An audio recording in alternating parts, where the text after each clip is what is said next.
Hello students, पिछली class में हम लोगों ने बैक्टीरिया के सेल वॉल के स्ट्रक्चर को डिटेल में स्टडी किया था।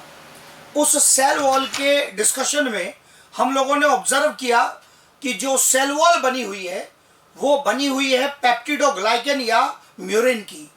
अगर आप याद करेंगे तो आपको याद आएगा वहां पर पॉइंट कि पेप्टिडोग्लाइकन एक हेट्रोपोलीसैकेराइड टर्म यूज किया था मैंने, हेट्रोपोलीसैकेराइड। दो शुगर्स के नाम लिए थे। शॉर्ट में भी अगर आप याद रखेंगे तो क्वेश्चन बनेगा NAM NAG, N acetyl muramic acid, N acetyl glucosamine, दो शुगर्स थे। फिर इसके अतिरिक्त वॉल को बनाने में आपने ऑब्जर्व किया रोल आ रहा था पेप्टाइड चेन्स का सॉरी, जो पेप्टाइड चेन्स का रोल आ रहा था। खांसी आ रहा आज के डेट में थोड़ा। पेप्टाइड चेन्स का जो रोल आ रहा था, जो क्रॉस लिंकिंग कर रहे थे पॉलीमर्स के बीच में, उनसे रिलेटेड सिग्निफिकेंट पॉइंट है। अगर वो पेप्टाइड चेन नहीं बनेंगे तो बैक्टीरिया की सेल वॉल नहीं बन पाएगी, और अगर बैक्टीरिया की सेल वॉल का सिंथेसिस नहीं होगा तो बैक्टीरिया हाइपोटोनिक मीडियम में एक्सेसिव वाटर गेन करके बर्स्ट हो जाएंगे, उनकी डेथ हो जाएगी। ये पॉइंट यहीं से आगे कंटिन्यू करता हूं। इसी पॉइंट का डिस्कशन आखिरी में चल रहा था कि अगर ज्यादा पानी बैक्टीरिया के अंदर एंटर कर गया तो बैक्टीरिया बर्स्ट हो जाएंगे। हमारी बॉडी में ये पॉइंट हमारा आखिरी में डिस्कशन में था। जो हम अगर पेनिसिलिन का यूज करते हैं बैक्टीरिया को किल करने के लिए, तो मैंने कहा क्या पेनिसिलिन बैक्टीरिया को डायरेक्टली मारता है? नहीं। पेनिसिलिन इनहिबिट करता है सेल वॉल के अंदर यूज होने वाले पेप्टाइड चेन के सिंथेसिस को, और अगर ये पेप्टाइड चेन नहीं बनेगी तो इसका परिणाम क्या होगा? इससे सेल वॉल जो रिजिड स्ट्रक्चर है उसका फॉर्मेशन रुक जाएगा। किस में रुक जाएगा? ये फॉर्मेशन रुक जाएगा डिवाइडिंग बैक्टीरिया में, क्योंकि नई सेल वॉल तो तभी बनेगी ना, पुराने की तो बन चुकी जब बैक्टीरिया डिवाइड होंगे। तो डिवाइडिंग बैक्टीरिया में यदि नई सेल वॉल का फॉर्मेशन नहीं होगा तो इसका परिणाम होगा कि वहां पर रिजिड कवरिंग एब्सेंट हो जाएगी, और अगर रिजिड कवरिंग एब्सेंट है तो बैक्टीरिया बर्स्ट होने से फैलते हुए पानी एंटर करेगा, फैलते जाएंगे और मर सकते हैं। तो पेनिसिलिन उनको डायरेक्टली नहीं मारता, बर्स्ट होने से मरते हैं। फिर पॉइंट आया यहां पर लाइसोजाइम का। जो लाइसोजाइम है, लाइसोजाइम एक एंजाइम है जो बैक्टीरिया की सेल वॉल को हाइड्रोलाइज करने की एबिलिटी रखता है। इसके अंदर ability to hydrolyse bacterial cell wall, यह एबिलिटी प्रेजेंट है। हाइड्रोलाइज करना मतलब उसका ब्रेकडाउन करना, हाइड्रोलाइटिक मेथड से उसका ब्रेकडाउन करना। यह एंजाइम पाया जाता है टीयर्स में। इंपॉर्टेंट एग्जांपल, जो आंसू होते हैं उनमें लाइसोजाइम पाया जाता है। क्या प्रॉपर्टी है? ये इन्फेक्शन होने से रोकता है, बैक्टीरिया को किल करता है। लाइसोजाइम जो आइज में रिलीज हो रहा है, ये वहां पर बैक्टीरियल इन्फेक्शन को होने से रोकता है। तो लाइसोजाइम एक ऐसा इंपॉर्टेंट एंजाइम है जो बैक्टीरिया की सेल वॉल को हाइड्रोलाइज करने की एबिलिटी रखता है। क्या क्या पॉइंट अलग करने हैं, क्यों इसका नाम आया यहां पर? पेनिसिलिन में क्या पुरानी सेल वॉल तोड़ने की एबिलिटी है? नहीं, नए को बनने से रोकेगा। क्या लाइसोजाइम में एबिलिटी है कि ये पुरानी बनी हुई, ऑलरेडी बनी हुई सेल वॉल को भी तोड़ दे? यस, इसके अंदर ये एबिलिटी प्रेजेंट है कि ये पहले से बनी हुई सेल वॉल को ब्रेक करने की एबिलिटी रखता है। यही दोनों पॉइंट हमें यहां सेल वॉल से रिलेटेड पहचानने हैं कि उसका ब्रेकडाउन कैसे हो सकता है। फिर इसके बाद आगे हमारा डिस्कशन बढ़ता है सेल वॉल के अंदर जो अगला स्ट्रक्चर प्रेजेंट है वो है सेल मेम्ब्रेन। बैक्टीरिया में जो सेल मेम्ब्रेन है उस पर एक बेसिक क्वेश्चन तो यही आता है कि बैक्टीरिया की सेल मेम्ब्रेन क्या यूकैरियोट्स की सेल मेम्ब्रेन से मैच करती है? यस। ये क्वेश्चन नीट में भी पूछा गया है, मतलब अलग अलग कंपोनेंट दे दिए कि यूकैरियोटिक और प्रोकैरियोटिक सेल में सबसे ज्यादा मैच करने वाले स्ट्रक्चर ढूंढो इसमें से 4 ऑप्शन में से। वहां जो मोस्ट सुटेबल ऑप्शन था वो गया सेल मेम्ब्रेन, क्योंकि चाहे बैक्टीरिया की सेल मेम्ब्रेन हो चाहे यूकैरियोटिक सेल की सेल मेम्ब्रेन हो, they are made up of phospholipid bilayer, एक प्रकार के लिपिड्स की डबल लेयर, बाइलेयर मतलब डबल लेयर, लिपिड्स की डबल लेयर की मेम्ब्रेन बनी होती है और साथ में उसमें प्रोटीन्स प्रेजेंट होते हैं। यह बिल्कुल बेसिक पॉइंट अभी यहां आ रहा है। हमारे सिलेबस में सेल मेम्ब्रेन का फुल डिटेल है, लेकिन डिटेल कहां जाकर है? यूकैरियोट में जाकर। वहीं पर हम मेंशन करते हैं कि यह मैच करता है प्रोकैरियोट से भी, यहां भी मेंशन कर रहे हैं, मतलब हम मेम्ब्रेन 2 बार नहीं पढ़ते हैं क्योंकि स्ट्रक्चर सेम है, जैसा प्रोकैरियोट में वैसा यूकैरियोट में। इसलिए मेम्ब्रेन का डिस्कशन एक बार आएगा, फुल डिटेल में आएगा सिलेबस में हमारे यूकैरियोट में जब हम जाएंगे। अभी केवल उसके बेसिक पॉइंट लिए हैं। फॉस्फोलिपिड्स के एक प्रकार के लिपिड्स की डबल लेयर की बनी हुई है और प्रोटीन कंपोनेंट भी उसमें प्रेजेंट है, और ये पॉइंट यहां जो एग्जाम में पूछा गया ये लिख दिया। Almost similar to eukaryotic membrane, जैसी मेम्ब्रेन यूकैरियोट में पाई जाती है वैसा ही स्ट्रक्चर इसमें है, ऑलमोस्ट सिमिलर। कुछ माइनर डिफरेंसेस हैं जो हमारे डिस्कशन में आएंगे जब मेम्ब्रेन का डिटेल डिस्कशन आएगा। अभी यहां क्या डिस्कशन है? मेम्ब्रेन की कुछ फोल्डिंग्स है। मेम्ब्रेन की एक फोल्डिंग है मीसोसोम। मीसोसोम जो मेम्ब्रेन की एक फोल्डिंग है, हमने मेन डायग्राम में ऑब्जर्व की थी, ये जरा देखेंगे।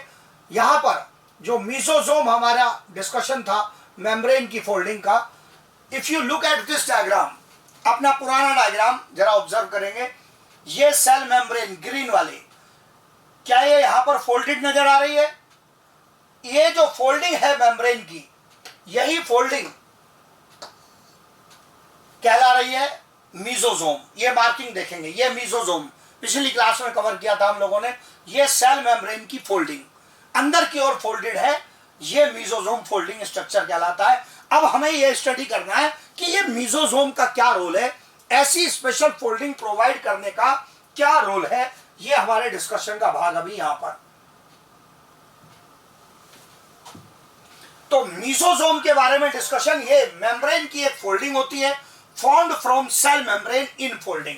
अभी मैंने आपको वापस पुराने डायग्राम में ये दिखाया कि ये सेल मेम्ब्रेन के अंदर की ओर फोल्डिंग होने से मीसोसोम स्ट्रक्चर बना है। फिर मैंने इसमें एनसीईआरटी के 2 टर्म लिए कि ये फोल्डिंग कैसी हो सकती है। यदि राउंड फोल्डिंग्स है, गोल एकदम, तो इनको एनसीईआरटी कहता है वेसिकल्स, और यदि मेम्ब्रेन की फोल्डिंग थोड़ी इलोंगेटेड है, लंबी फोल्डिंग्स है, तो इनको बोलता है लेमेले। क्या क्या पॉइंट याद करने के हुए? क्या सेल मेम्ब्रेन अंदर की ओर फोल्डेड है? यस, सेल मेम्ब्रेन अंदर की ओर फोल्डेड है, और सेल मेम्ब्रेन फोल्ड होकर 2 प्रकार के मेन स्ट्रक्चर बना सकती है। यदि राउंड स्ट्रक्चर बने वेसिकल्स, यदि फ्लैट स्ट्रक्चर बने तो लेमेली। इस प्रकार के स्ट्रक्चर, क्यों इन दोनों के नाम याद करने जरूरी है? एनसीईआरटी नाम लेता है कि किस प्रकार के स्ट्रक्चर्स, चाहे आप उसे फिर से ऑब्जर्व कर लें। यहां पर इसी डायग्राम को बार बार आपको ध्यान देने की जरूरत है, मैं किन स्ट्रक्चर्स की बात कर रहा हूं।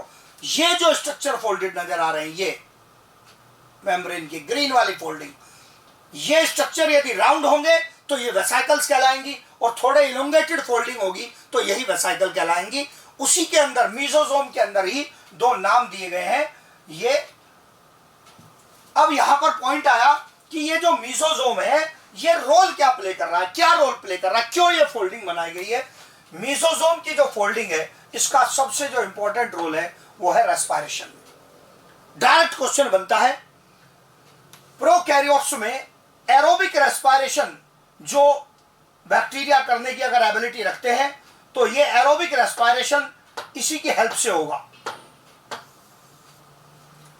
यहां पर मेंशन किया मैंने, जैसे कहा एरोबिक रेस्पिरेशन, तो एरोबिक रेस्पिरेशन, यहां रेस्पिरेशन में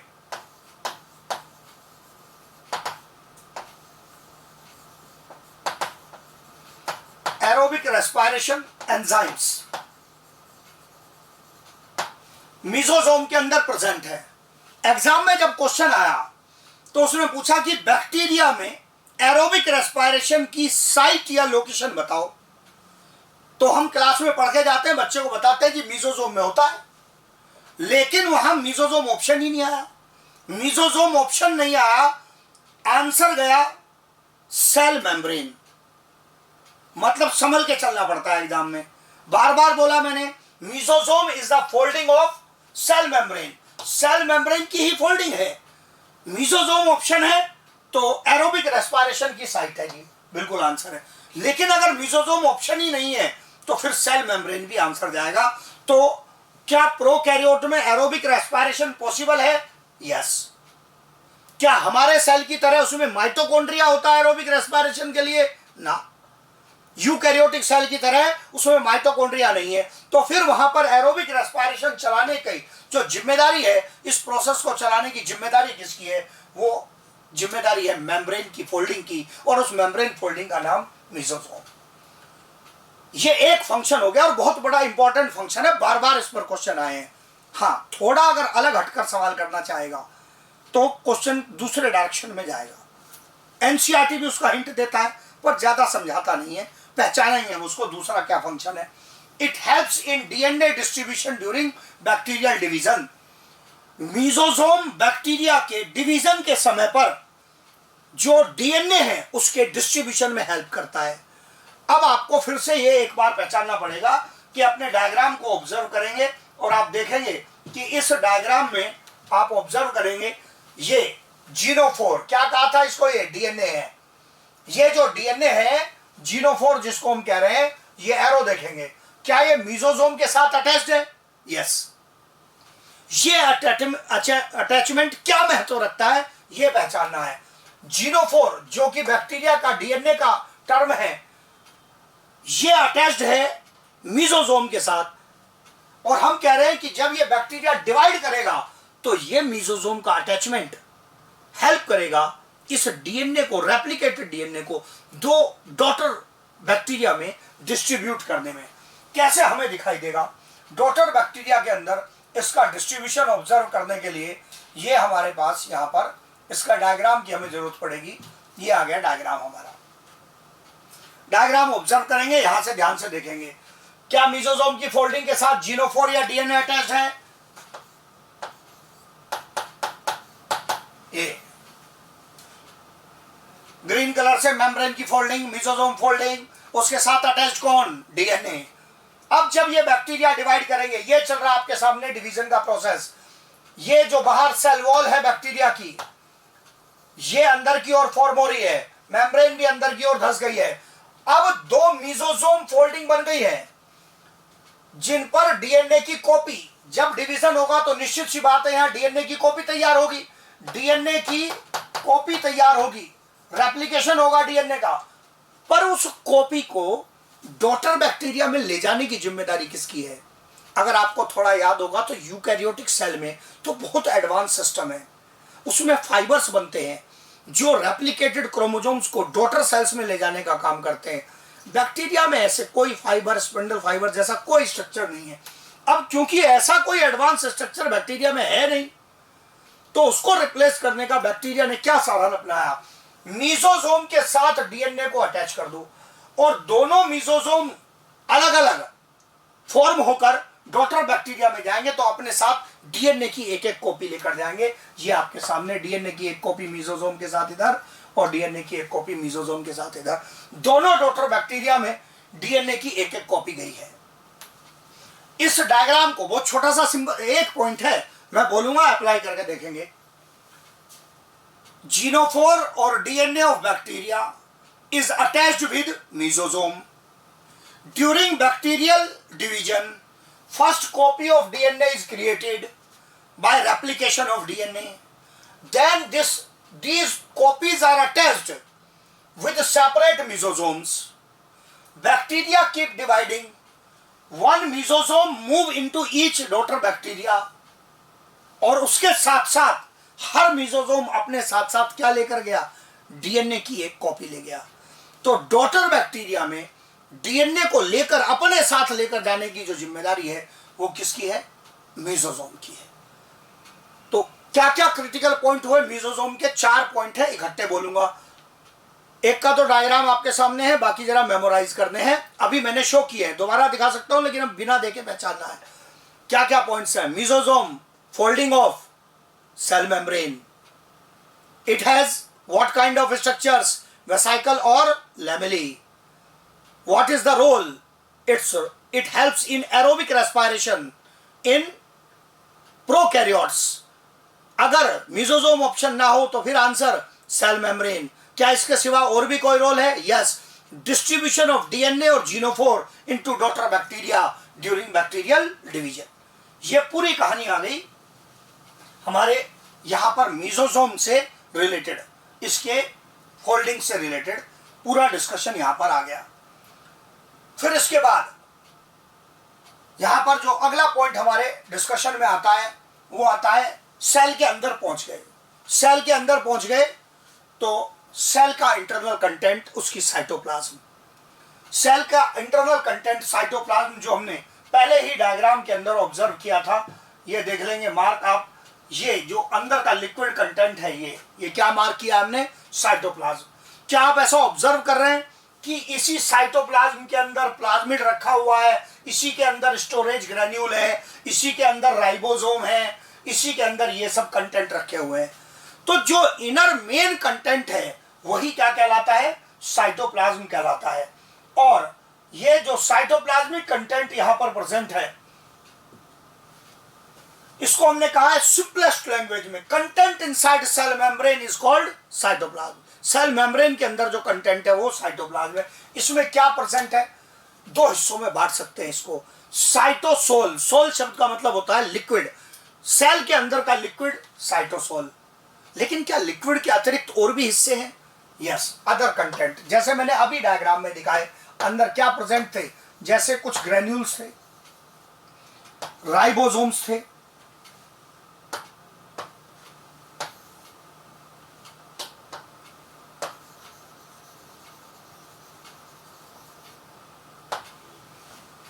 ये सब सेल के अंदर के कंटेंट प्रेजेंट है। लिक्विड कंटेंट, निश्चित सी बात है, बायोलॉजिकल सिस्टम, मीडियम कौन? वाटर। उसके अंदर मिनरल्स हैं, बिल्कुल हैं, कुछ एंजाइम वगैरह हैं, यस, तभी सिस्टम चलेगा। वो सब इस लिक्विड कंटेंट में आ गए।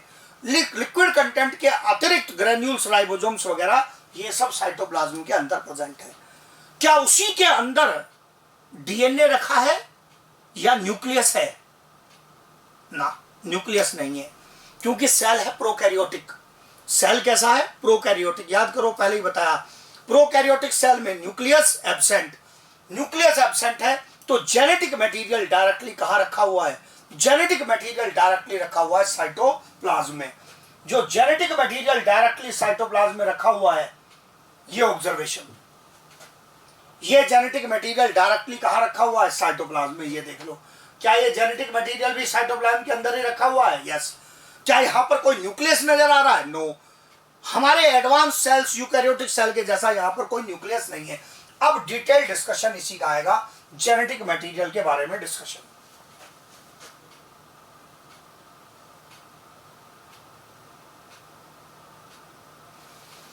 जेनेटिक मटेरियल बैक्टीरिया का किस प्रकार का है? क्या उसके लिए टर्म है? जेनेटिक मटेरियल 2 हिस्सों में डिवाइड होगा। पहले पार्ट ए लिखा है, वो क्या कहलाता है? वो कहलाता है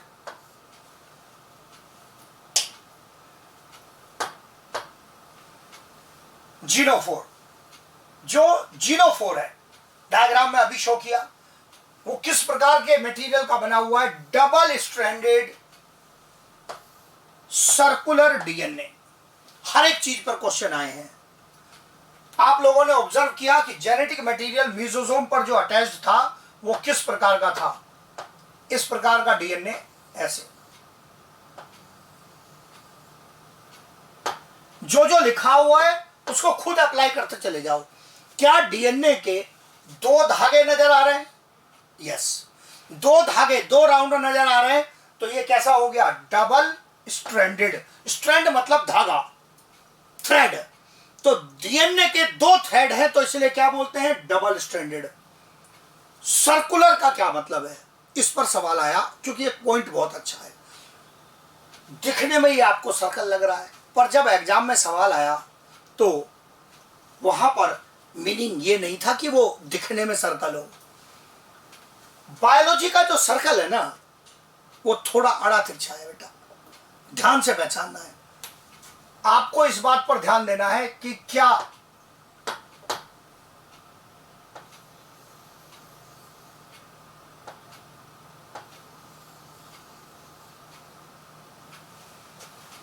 हाँ जी, सॉल्व करना है खुद।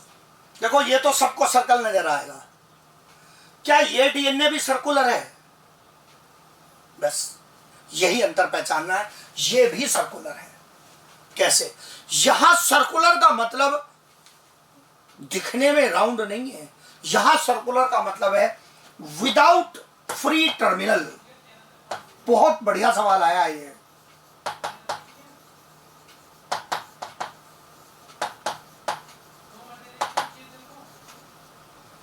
बिना फ्री टर्मिनल्स के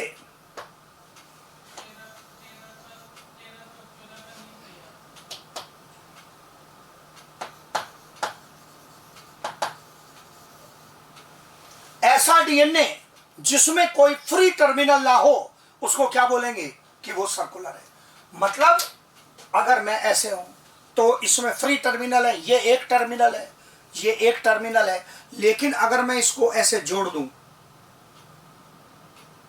तो अब ये गोल गोल घूम गया, इसमें कोई किनारा नहीं है, जिसमें कोई फ्री एंड ना हो, फ्री टर्मिनल ना हो, कोई मुक्त सिरा ना हो। ऐसे करने के बाद अब ये चाहे ऐसे हो जाए, ऐसे हो जाए, गोल दिखे नहीं दिखे उससे कोई मतलब नहीं है, ऐसे हो जाए, लेकिन फ्री टर्मिनल नहीं होना चाहिए, उसको बोलेंगे सर्कुलर। क्योंकि बैक्टीरिया के सेल के अंदर रखा हुआ डीएनए एग्जैक्टली बिल्कुल सर्कल की शेप में रहे ऐसी गारंटी नहीं है, आड़ा तिरछा हो सकता है। वो ये तो हम आपको समझाने के लिए ऐसे बना देते, वो रहेगा ही आड़ा तिरछा। तो आड़ा तिरछा होने के बावजूद भी वो सर्कुलर है, ये पहचानना जरूरी है। तो यहां सर्कुलर का मीनिंग आ गया, सर्कुलर का मीनिंग आ गया विदाउट फ्री टर्मिनल।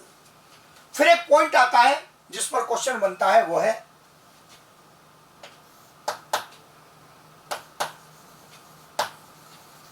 ये नेकेड डीएनए होता है। किस चीज को नेकेड डीएनए कहते हैं? यूकैरियोट की तुलना में सवाल बनता है, जो अभी हो सकता है आपने उतना डिटेल सेल बायोलॉजी का नहीं पढ़ा है, लेकिन जो बेसिक पॉइंट है उसको जरा याद करना है पहले। यूकैरियोट में डीएनए के साथ एक विशेष प्रकार के प्रोटीन जुड़ते हैं, वो कहलाते हैं हिस्टोन प्रोटीन। प्रोकैरियोट के डीएनए के साथ कोई हिस्टोन प्रोटीन नहीं जुड़ते, इसलिए यह कहलाता है नेकेड डीएनए। मीनिंग लिख दिया मैंने नेकेड का, विदाउट हिस्टोन प्रोटीन्स, बिना हिस्टोन प्रोटीन्स के होगा, वो नेकेड डीएनए कहलाएगा। जो आपके सामने लिखा हुआ है, ये बात बिल्कुल पूरी तरह से दिमाग में बैठ जाएगी, तभी अगले पॉइंट पर जाऊंगा।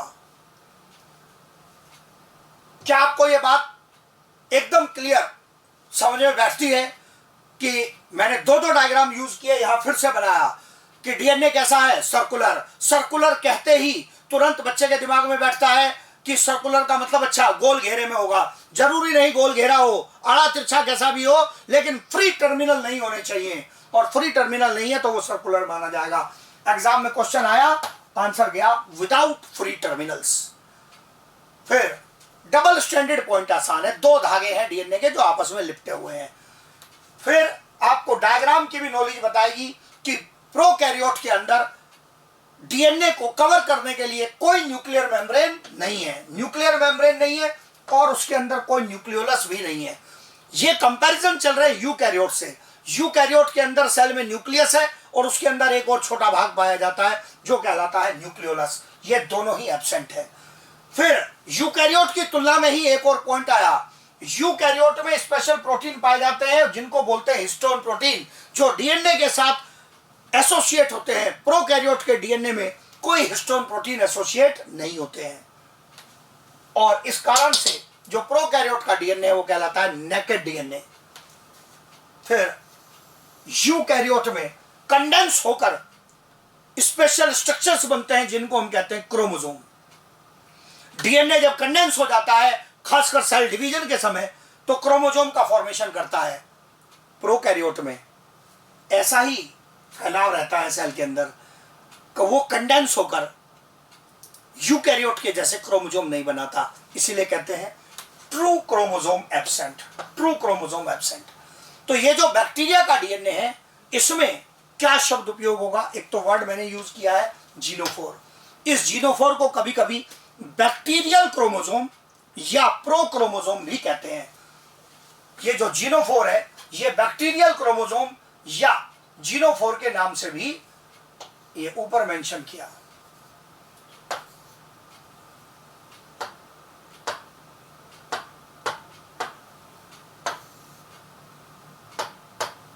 ये प्रो क्रोमोसोम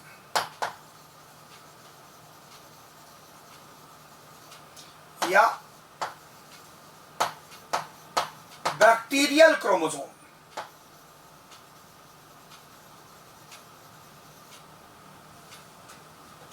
प्रो क्रोमोसोम या बैक्टीरियल क्रोमोसोम। प्रो मतलब प्रिमिटिव, क्योंकि यूकैरियोट वाले को एडवांस मान रहे हैं, उसका स्ट्रक्चर एडवांस है, और ट्रू क्रोमोसोमल स्ट्रक्चर नहीं है। हाँ, ये नीचे जो मेरे पास स्पेस बचा है, इसमें भी एक पॉइंट लूंगा मैं, मेरे काम का एक पॉइंट बचा है, लेकिन उस एडवांस पॉइंट पर तब जाऊंगा जब पहले आप इतने को अच्छे से पहचान लेंगे। जब आप ये पहचान लेंगे तब अगले पॉइंट पर जाऊंगा। मुझे ये एकदम टिप्स पर चाहिए, सब क्रिटिकल इंफॉर्मेशन है, ध्यान से इसको देखना भी है। मैं इसको रिपीट करूंगा डीएनए के पॉइंट्स को। प्रोकैरियोट का डीएनए कैसा? डबल स्ट्रैंडेड, धागा 1 2 2। सर्कुलर, सर्कुलर का मतलब एग्जैक्टली गोल घेरे में रहेगा? नहीं, जरूरी नहीं है, लेकिन उसमें कोई फ्री टर्मिनल्स नहीं होंगे। क्या प्रोकैरियोट के डीएनए के साथ हिस्टोन प्रोटीन अटैच्ड है? नहीं, वो फीचर यूकैरियोट का है। प्रोकैरियोट के डीएनए में कोई हिस्टोन प्रोटीन अटैच्ड नहीं है, इसलिए ये क्या कहलाता है? नेकेड डीएनए कहलाता है। क्या प्रोकैरियोट का जो डीएनए है, जीनोफोर है, क्या वो यूकैरियोट के जैसे क्रोमोसोम के रूप में व्यवस्थित होता है? नहीं, इसीलिए लिखा कि ट्रू क्रोमोसोम एब्सेंट है, इसमें ट्रू क्रोमोसोम नहीं पाए जाते हैं। और एकदम आसान पॉइंट जो डायग्राम में भी दिखता है, कोई न्यूक्लियर मेम्ब्रेन नहीं है और कोई न्यूक्लियोलस नहीं है, मतलब न्यूक्लियस शब्द या न्यूक्लियोलस शब्द अप्लाई नहीं होगा। न्यूक्लियस शब्द अप्लाई नहीं होगा तो फिर क्या होगा? न्यूक्लियस शब्द अप्लाई नहीं होगा तो टर्म अप्लाई होगा न्यूक्लियोइड। जहां पर ये डीएनए रखा होता है वो रीजन कहलाता है न्यूक्लियोइड। यूकैरियोटिक सेल के अंदर जहां डीएनए रखा है वो कहलाता है न्यूक्लियस, मेम्ब्रेन कवर्ड है। प्रोकैरियोटिक में क्या कहलाता है? न्यूक्लियोइड। खुद देख लेंगे आप। तेरा टर्म जीनोफोर, ये डीएनए जहां ये रखा हुआ है उसके ब्रैकेट में क्या टर्म लिखा है मैंने पहले ही? न्यूक्लियोइड। ये अपने पिछले क्लास का डायग्राम है, इसी को एक्सप्लेन किया है। ये genophore double stranded, circular, placed in cytoplasm, कोई न्यूक्लियर मेम्ब्रेन नहीं, और जहां ये रखा है वही क्षेत्र, इसके आसपास का साइटोप्लाज्म का क्षेत्र कहलाता है nucleoid.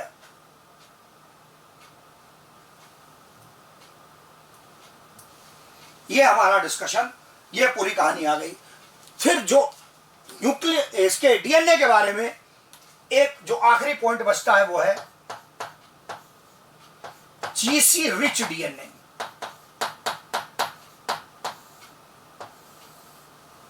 GC rich DNA, DNA बना हुआ किस चीज का है? डीएनए बना हुआ है न्यूक्लियोटाइड्स का, 4 प्रकार के न्यूक्लियोटाइड्स, जिसमें अगर मैं उसको बिल्कुल सिंपल शॉर्ट में बात करूं, एटीजीसी, एटीजीसी, जिसमें से एडेनिन और थायमिन वाले न्यूक्लियोटाइड कम और जी और सी वाले, ग्वानिन साइटोसिन वाले न्यूक्लियोटाइड ज्यादा। जो डीएनए होता है प्रोकैरियोट्स का वो जीसी रिच डीएनए होता है। जी एंड सी वाले न्यूक्लियोटाइड्स अधिक संख्या में प्रोकैरियोट के डीएनए के अंदर पाए जाते हैं। ये सारी इंफॉर्मेशन है प्रोकैरियोट के डीएनए। ये वाला पॉइंट थोड़ा एडवांस है, इसका आगे भी बहुत बार डिस्कशन आएगा। अभी जरा नाम याद करना है जीसी रिच। कारण क्या है? क्योंकि हो सकता है अभी जो बच्चा 11th क्लास में है उसने डीएनए का डिटेल स्ट्रक्चर पढ़ा ही नहीं है, तो उसको डिटेल स्ट्रक्चर में न्यूक्लियोटाइड की नॉलेज नहीं है, इसलिए उसको जरा भी नाम याद करना पड़ेगा कि जीसी डीएनए के न्यूक्लियोटाइड्स हैं और ये अधिक संख्या में प्रोकैरियोट के डीएनए में पाए जाते हैं। तो एक टर्मिनोलॉजी याद करनी पड़ेगी। बाकी पॉइंट्स आपके सामने बिल्कुल स्पष्ट दिखेंगे। ये थोड़ा याद करने का पॉइंट है अभी आपके लिए। जो बच्चा आगे बायोमोलिक्यूल का चैप्टर पढ़ लेता है, पूरा जान लेता है, उसके लिए तो समझना आसान हो जाता है। पर अभी आपको अगर किसी को ये बात जी और सी वाली बात समझ में नहीं आ रही है तो याद करनी पड़ेगी, क्योंकि बीच में पूरा डीएनए का और न्यूक्लियोटाइड का स्ट्रक्चर लेना वो इस समय संभव नहीं है, वो चैप्टर ही अलग है। तो यहाँ पर जो जी सीरीज डीएनए वाला पॉइंट है हमें याद करना। आई होप ये सारी कहानी डीएनए 04 वाले के बारे में हमें यहाँ स्पष्ट समझ में आएगी। ये पॉइंट हमने ले लिया। इसके बाद क्या बैक्टीरिया के अंदर 04 के अतिरिक्त भी और कोई डीएनए हो सकता है? सब डीएनए की कहानी चल रही है। यस, और वो डीएनए क्या कहलाता है? प्लाज्मिड, जिसको बोलते हैं एक्स्ट्रा क्रोमोसोमल डीएनए। प्रोकैरियोट्स का ही फीचर है इन प्रोकैरियोट्स। एक्स्ट्रा क्रोमोसोमल लिखते ही तुरंत समझ में आना चाहिए, मतलब बैक्टीरिया के क्रोमोसोम के अतिरिक्त जो डीएनए पाया जाएगा वो कहलाएगा प्लाज्मिड डीएनए।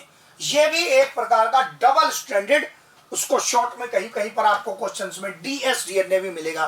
तो डीएस डीएनए कहने का मतलब होता है डबल स्ट्रैंडेड सर्कुलर डीएनए। ये अपने आप खुद रेप्लिकेट करने की एबिलिटी रखता है, ये इसकी इंपॉर्टेंट प्रॉपर्टी है। मतलब प्लाज्मिड को रेप्लिकेट करने के लिए उसके क्रोमोसोमल डीएनए के ऊपर कोई निर्भरता नहीं है। ये बैक्टीरिया को कुछ स्पेशल प्रॉपर्टी प्रोवाइड करता है। प्रॉपर्टी प्रोवाइड करने से पहले फिर से आप इसी डायग्राम को एक बार देखेंगे, ऑब्जर्व करेंगे, देखेंगे। क्या आप देखो, यहां मैंने प्लाज्मिड लिख के इस पे ये बॉक्स बना रखा है।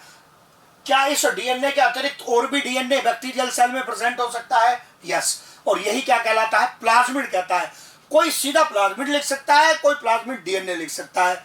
तो प्लाज्मिड भी क्या है? एक प्रकार का डबल स्ट्रैंडेड सर्कुलर डीएनए है। अब हम इसी की डिटेल चर्चा यहां पर कर रहे हैं कि ये जो डबल स्ट्रैंडेड सर्कुलर डीएनए है प्लाज्मिड वाला, इसके क्या रोल है? इसके रोल, ये बैक्टीरिया को कुछ स्पेशल प्रॉपर्टी प्रोवाइड करेगा। मतलब इसमें कुछ खास जीन प्रेजेंट है जिनकी वजह से बैक्टीरिया को ये स्पेशल प्रॉपर्टी मिलती है। एक इंपॉर्टेंट एग्जांपल आया सबसे पहले एफ प्लाज्मिड का। प्लाज्मिड का एक टाइप जो कहलाता है एफ प्लाज्मिड। इसमें ये एफ शब्द कहां से आया? फर्टिलिटी फैक्टर जीन होता है इसमें। ये फर्टिलिटी फैक्टर जीन क्या करता है? अगर ये प्रेजेंट है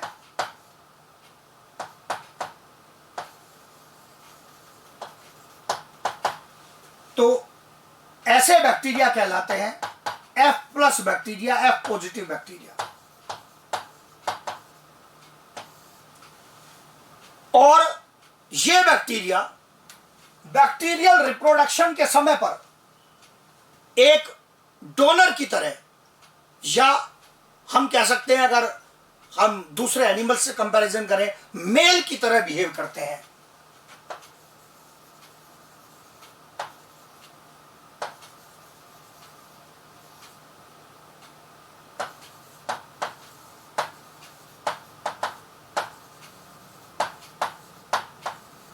They behave as donor of genetic material, F positive। मतलब किसी को बैक्टीरियल रिप्रोडक्शन में जेनेटिक मटेरियल का डोनर बनाने की प्रॉपर्टी किसके पास? प्लाज्मिड के पास। प्लाज्मिड का कौन सा जीन? वो कहलाता है फर्टिलिटी फैक्टर जीन आपके सामने। तो दोनों पॉइंट याद होने चाहिए। क्या प्लाज्मिड में कोई खास जीन ऐसा हो सकता है जो बैक्टीरियल रिप्रोडक्शन में बैक्टीरिया को डोनर बना दे? यस, जीन का नाम फर्टिलिटी फैक्टर, और उसी के आधार पर प्लाज्मिड क्या कहलाया? एफ प्लाज्मिड कहलाया। जिनमें ये जीन नहीं होगा, अगर एब्सेंट है, तो वो कहलाएंगे एफ नेगेटिव। और एफ नेगेटिव निश्चित सी बात है इसका उल्टा हो जाएगा। They act as acceptors of genetic material during bacterial reproduction.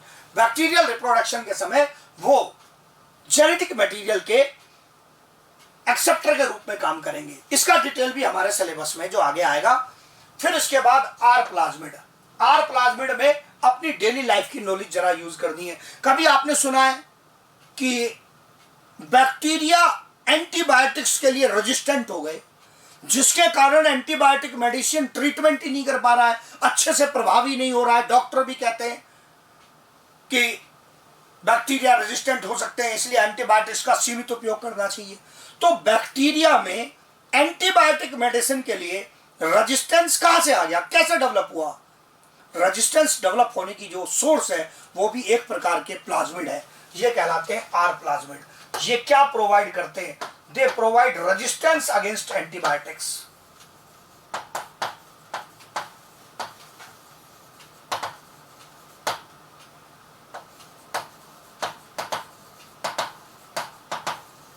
Antibiotics के अगेंस्ट रेजिस्टेंस प्रोवाइड करने का काम ये आर प्लाज्मिड का है। टीआई प्लाज्मिड अगला इंपॉर्टेंट एग्जांपल है, ये कहलाता है ट्यूमर इंड्यूसिंग प्लाज्मिड।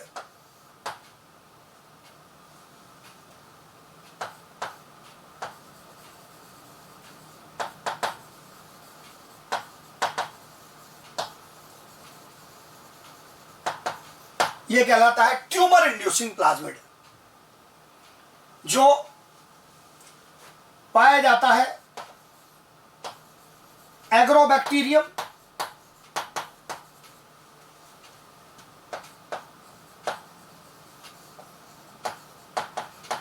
ट्यूमेफेशियंस में,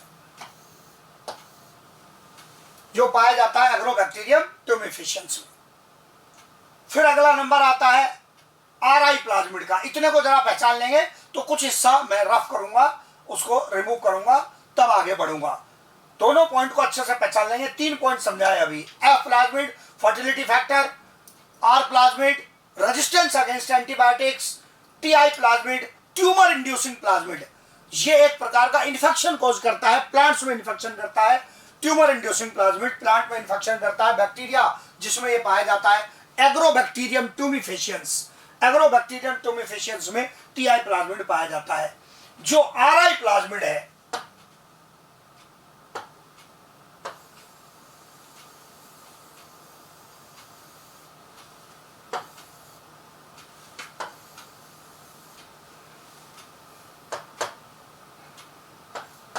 RI plasmid root inducing plasmid है।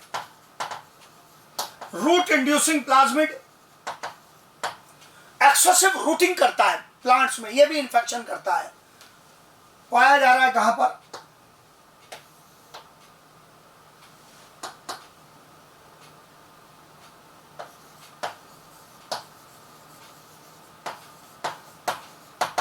एग्रोबैक्टीरियम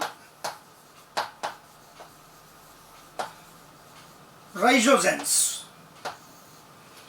आरआई प्लाज्मिड पाया जाता है एग्रोबैक्टीरियम राइजोजेंस में। और ये आखिरी केस जो है, ये थोड़ा advance point, oil degrading plasmid जो होता है, जो ऑयल डिग्रेडिंग प्लाज्मिड है, ये पाया जाता है स्यूडोमोनास प्यूटिडा में। बैक्टीरिया का नाम इंपॉर्टेंट पॉइंट है काफी, स्यूडोमोनास प्यूटिडा। कैसे इसका उपयोग किया गया? समुद्र में किसी जहाज से तेल पानी के ऊपर फैल गया, तो उस तेल को समाप्त करने के लिए, डिग्रेड करने के लिए कुछ बैक्टीरिया उपयोग किए जाते हैं, जिनके अंदर स्पेशल प्रॉपर्टी होती है उनकी प्लाज्मिड की वजह से, जो ऑयल को, इस ऑयल को डिग्रेड कर देते हैं। और उन बैक्टीरिया का नाम पूछा जाता है, डायरेक्ट नाम याद रखना है, Pseudomonas putida. Pseudomonas putida important है। अब आप देख लो कितनी स्पेशल प्रॉपर्टी प्लाज्मिड ने प्रोवाइड कर दी। F factor, fertility factor gene present होगा तो ये एफ प्लाज्मिड कहलाएगा, जो एफ पॉजिटिव बैक्टीरिया की प्रॉपर्टी है। अगर प्रेजेंट है तो एफ पॉजिटिव, एब्सेंट है तो F negative. R plasmid resistance provide करेगा एंटीबायोटिक्स के against. T I plasmid tumour inducing plasmid, Agrobacterium tumefaciens. R I plasmid Agrobacterium rhizogenes, root inducing plasmid. Oil degrading plasmid किस bacteria के अंदर present है? Pseudomonas प्यूटिडा, जो कि ऑयल का जो स्पिल हो जाता है उसको क्लीन करने के लिए ये यूज किया जाता है। स्यूडोमोनास प्यूटिडा बैक्टीरिया जिसके अंदर ये प्लाज्मिड प्रेजेंट है। ये पूरा डिस्कशन आ गया हमारा यहां पर जेनेटिक मटेरियल के बारे में।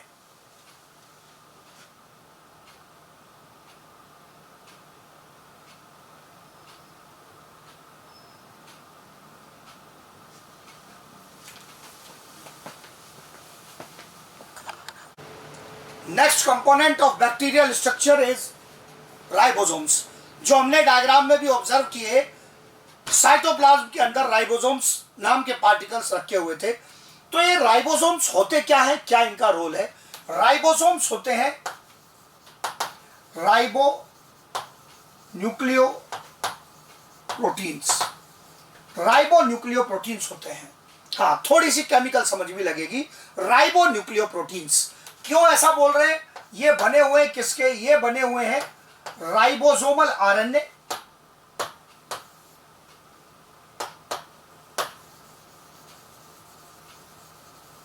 राइबोसोमल आरएनए प्लस प्रोटीन्स के, इसके बने होते हैं। कोई राइबोसोम पार्टिकल में 2 सब यूनिट्स होती हैं।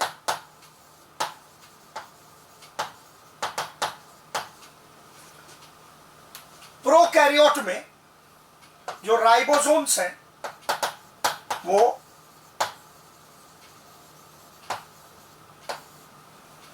किस कैटेगरी के पाए जाते हैं? वो कहलाते हैं 70S राइबोसोम। ये एस का अर्थ क्या है? एस का अर्थ है स्वेडबर्ग यूनिट या सेडिमेंटेशन कोएफिशिएंट। क्या मीनिंग हुआ इसका?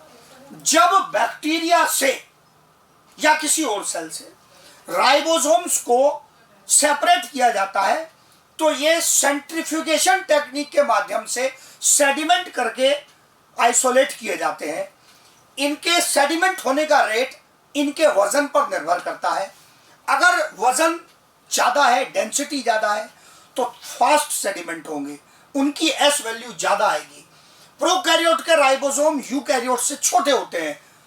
यूकैरियोट में पढ़ेंगे तो वहां पर राइबोसोम मिलेंगे 80S टाइप के।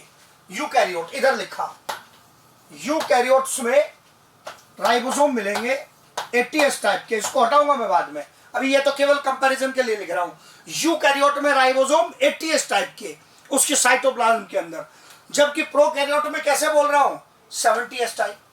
तो 80S टाइप लार्जर राइबोसोम है। उनकी स्वेडबर्ग यूनिट, साइंटिस्ट के नाम के आधार पर यूनिट, उनकी स्वेडबर्ग यूनिट की वैल्यू ज्यादा है।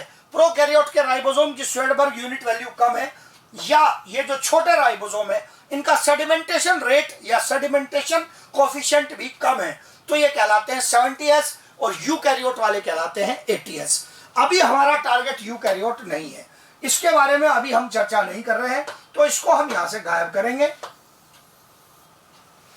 अभी हमारा टारगेट है प्रोकैरियोट के राइबोसोम। 2 सब यूनिट होती हैं जिसमें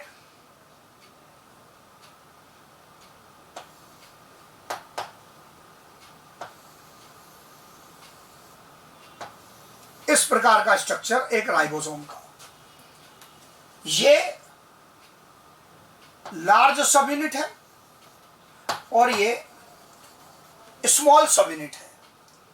ये पूरा स्ट्रक्चर मिलकर एक राइबोसोम है। लार्ज सब यूनिट को टुकड़ों में तोड़ें तो ये लार्ज सब यूनिट कहलाती है यहां पर प्रोकैरियोट में 50S और स्मॉल सब यूनिट 30S। हाँ, संभल के चलना है, नहीं तो बायोलॉजी का मैथमेटिक्स चपेट देगा। 50 + 30 80 नहीं हो रहा है। यहां इनका जोड़ नहीं लगाना है। 50 + 30 की कहानी नहीं चल रही है। दोनों सब यूनिट की स्वेडबर्ग यूनिट जोड़नी है, एक्चुअल मैथमेटिकली नहीं जोड़ना उनको। 50 + 30 सेडिमेंटेशन कोएफिशिएंट जुड़ेगा तो वैल्यू क्या आएगी 70। क्यों आएगी वो भी जरा समझ लेते हैं। ये कहानी इस प्रकार से है कि जैसे अगर ये एक मार्कर है, इसके 2 हिस्से, ये मार्कर का मेन राइटिंग पार्ट और ये इसका कैप। अगर इस अकेले मेन पार्ट, लार्ज पार्ट को आप सेडिमेंट होने दें तो एक मीडियम के अंदर, डिफाइंड मीडियम के अंदर इसका सेडिमेंटेशन रेट ज्यादा भारी है, जबकि इसका सेडिमेंटेशन रेट कम, धीरे नीचे आएगा मीडियम में क्योंकि हल्का है। यहां बायोलॉजी कह रही है कि ये बड़े लार्ज वाले पार्ट का सेडिमेंटेशन रेट 50S, स्मॉल वाले पार्ट का सेडिमेंटेशन रेट 30s। अगर इनको जोड़ दें, मतलब इनके रेट नहीं जोड़ने, इन दोनों को जोड़ना है। जोड़ने के बाद अब इकट्ठा सेडिमेंट करो इसको, तो इकट्ठा सेडिमेंट होने पर रेट बढ़ेगा, 70 से ज्यादा हो जाएगा, 50 से ज्यादा हो जाएगा, लेकिन इतना नहीं बढ़ेगा कि 80 हो जाए। तो 50 + 30 का सेडिमेंटेशन रेट जुड़कर 80 नहीं हो पाएगा। It means independent rate of larger part 50s, independent rate of smaller part 30s।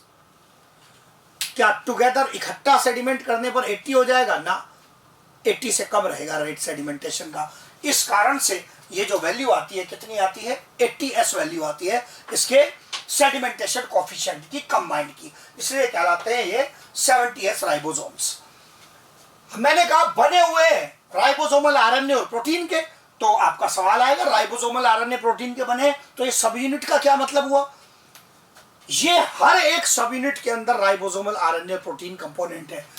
जो लार्जर सब यूनिट है 50s, इसके अंदर 23s ribosomal RNA plus proteins present है।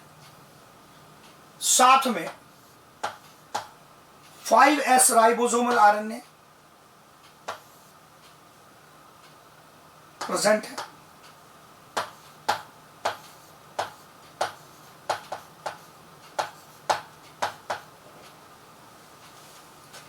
स्मॉलर सब यूनिट में 16s ribosomal RNA, rRNA, small RNA लिखने का मतलब होता है राइबोसोमल आरएनए प्लस प्रोटीन्स है। अगर आप पीछे का पॉइंट थोड़ा सा भी याद करेंगे तो मैंने ये 16s वाला point, 16s ribosomal RNA archaebacteria से तुलना करते हुए कार्ल वुज के डिस्कशन में बताया था। तो ये जो 16s राइबोसोमल आरएनए है, ये और कुछ नहीं है, प्रोकैरियोट के राइबोसोम्स का एक प्रकार का आरएनए है। क्या क्या याद करने के पॉइंट हुए? राइबोसोम प्रोकैरियोट में कौन से प्रकार के? 70s। एस मतलब स्वेडबर्ग यूनिट या सेडिमेंटेशन कोफिशिएंट। हर एक राइबोसोम में कितनी सब यूनिट? 2, एक लार्ज एक स्मॉल। लार्जर सब यूनिट की वैल्यू 50s, स्मॉलर सब यूनिट की वैल्यू 30s। क्या 50-30 मिलके 80 हो गए? No, 50s + 30s 70s, 50s + 70s, ये सॉरी 50s + 30s 70s। फिर 50s की कंपोजिशन क्या है? क्या क्या चीजें हैं जो मिलकर 50s को बना रही हैं? 2 प्रकार के राइबोसोमल आरएनए और कई सारे प्रोटीन्स। कौन से राइबोसोमल आरएनए?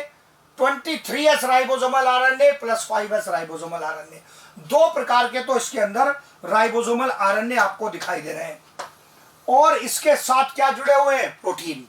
स्मॉलर सब यूनिट में क्या क्या कंपोनेंट प्रेजेंट है? एक प्रकार का ribosomal RNA, 16s ribosomal RNA, जो हमने आर्कीबैक्टीरिया के साथ तुलना में भी डिस्कशन में लिया था कि इन बैक्टीरिया का जो राइबोसोमल आरएनए है वो आर्कीबैक्टीरिया से थोड़ा डिफर करता है, इसी की चर्चा थी वो। और साथ में क्या प्रेजेंट है? प्रोटीन्स। ये राइबोसोम की कंपोजिशन आ गई। राइबोसोम्स रोल क्या प्ले कर रहे हैं? राइबोसोम्स जो रोल प्ले कर रहे हैं वो क्या है? इनका काम है synthesis of proteins. Important work है। सेल के अंदर प्रोटीन सिंथेसिस करना राइबोसोम्स का रोल है, राइबोसोम्स का वर्क है। ये वर्क करते हैं। ऐसा करने के लिए ये जुड़ते हैं दूसरे प्रकार के आरएनए के साथ in association of messenger RNA, जो कहलाता है शॉर्ट में एमआरएनए। एमआरएनए के साथ जुड़ेंगे और ये प्रोटीन का सिंथेसिस करेंगे सेल के अंदर।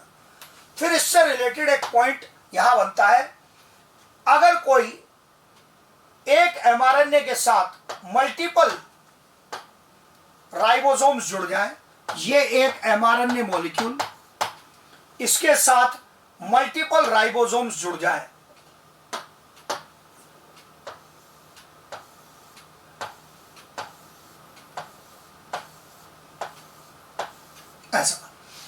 पूरा स्ट्रक्चर कहलाता है पॉलीसोम या पॉलीराइबोसोम।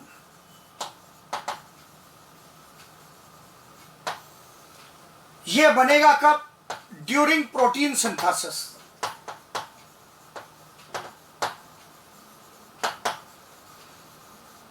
पॉइंट आपके सामने ध्यान से देखेंगे। राइबोसोम का रोल क्या है सेल में? प्रोटीन सिंथेसिस करना। अकेले कर देगा? नहीं, इसको और कंपोनेंट की भी जरूरत पड़ेगी। उसमें इंपॉर्टेंट कंपोनेंट कौन? एक प्रकार का और आरएनए है जो मैसेज लेकर आया है प्रोटीन सिंथेसिस के लिए, इसलिए उसका नाम ही है मैसेंजर आरएनए या शॉर्ट में लिखते हैं एमआरएनए। एमआरएनए के साथ ये राइबोसोम जुड़ते हैं। जो ये स्ट्रक्चर्स बनाए हैं ये राइबोसोम्स हैं। अब आप नोटिस करेंगे कि एक एमआरएनए के साथ मल्टीपल राइबोसोम जुड़े हुए हैं, और अगर एक एमआरएनए के साथ मल्टीपल राइबोसोम जुड़ जाएंगे तो ये स्ट्रक्चर पूरा मिलकर कहलाता है polysome. So what is polysome? Polysome is a special structure formed when multiple ribosomes are attached with same mRNA molecule. कब बनेगा? During protein synthesis, when these ribosomes are involved in protein synthesis inside bacterial cell.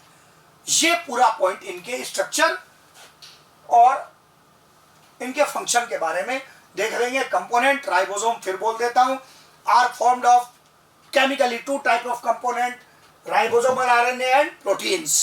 ये सब जुड़कर क्या बना रहे हैं? दो प्रकार की सब यूनिट। पूरा राइबोसोम 70S, बैक्टीरिया का पूरा राइबोसोम 70S, छोटी सब यूनिट 30S, बड़ी सब यूनिट 50S। बार बार बोल दिया, जुड़कर 80 नहीं हो रहा है। कितना हो रहा है? 70। बड़ी सब यूनिट में राइबोसोमल आरएनए प्रोटीन, कौन कौन सा राइबोसोमल आरएनए? 23S, 5S। ये कैटेगरी है। एस पूछेंगे तो वही मीनिंग रहेगा, स्वेडबर्ग यूनिट। अगर इस राइबोसोमल आरएनए को अकेले सेडिमेंट कर देखा जाए तो उसकी वैल्यू आएगी 23S स्वेडबर्ग यूनिट। इसको अकेले सेडिमेंट करके देखा जाए तो वैल्यू आएगी 5S स्वेडबर्ग यूनिट। और साथ में क्या जुड़े हैं? प्रोटीन। फिर इनका रोल क्या है? इनका रोल है प्रोटीन सिंथेसिस में। They are involve in protein synthesis. और किसके ऐसा करने के लिए क्या इन्हें कुछ और भी जरूरत पड़ेगी? दे एसोसिएट विद मैसेंजर आरएनए।